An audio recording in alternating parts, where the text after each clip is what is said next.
জিয়াউল আহসান নামে একটি আসামি, তার একটি সাক্ষী আমরা নিয়েছি।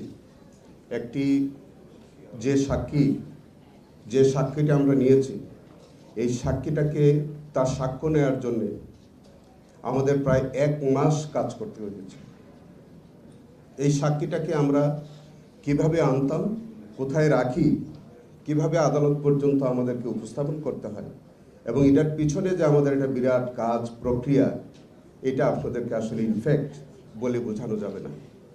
তিনি যে ঘটনার ভয়াবহ বর্ণনা দিয়েছেন, এইটি তখন আমাদের কোর্ট প্রাঙ্গণে যারা ছিলেন, আমার মনে হয় প্রত্যেকেই ওই দিন অস্ত্রসিক্ত ছিলেন। তিনি বলেছেন যে 150 থেকে 200 ভিকটিম তার সামনে ওই আসামি এবং তার সহযোগী তারেক সিদ্দিকী সহ অন্যরা কিভাবে নির্মমভাবে তুলে নিয়ে যেত এবং তাদেরকে কিভাবে হত্যা করত।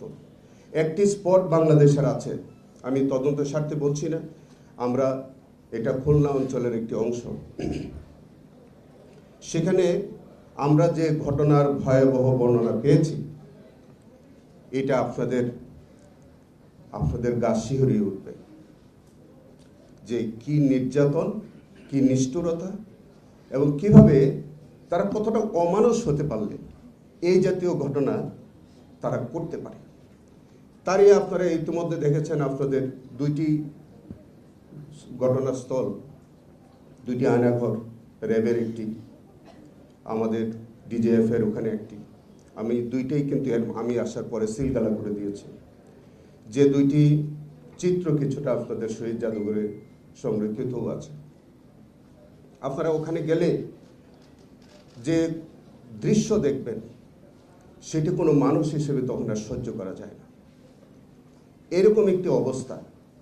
যাই হোক, আপনাদের এই গুম পরিবারের, আমি সানজিদুল ইসলাম তুলিকে আমি কথা দিয়েছিলাম যে আমি অন্তত 1 মাসের মধ্যে আপনাদের এই 101 গুম পরিবারের বিচার তদন্ত আমি শুরু করব। আমি ইতিমধ্যে এই 101 একজনের মধ্যে 42টি পরিবারের গুমের তদন্ত আমি অত্যন্ত জোরালোভাবে আমি শুরু করেছি। আশা করছি ইনশাল্লাহ আমি 1 মাসের মধ্যে শেষ করতে পারব।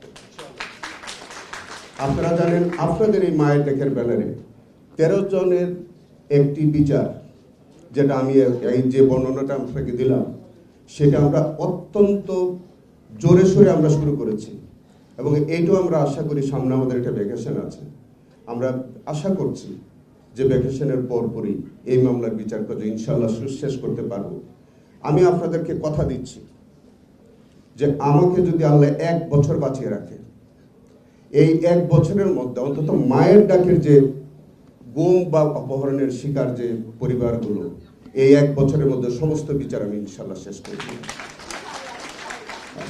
সময়ের সাথে সাথে দেখা দেয় নিত্য নতুন প্রয়োজন। রেডি থাকতে হয় প্রতি মুহূর্ত। তাই এলো ইনোভার, যেন আপনি লাইফে থাকেন রেডি প্রতিদিন। Innova, designed for now.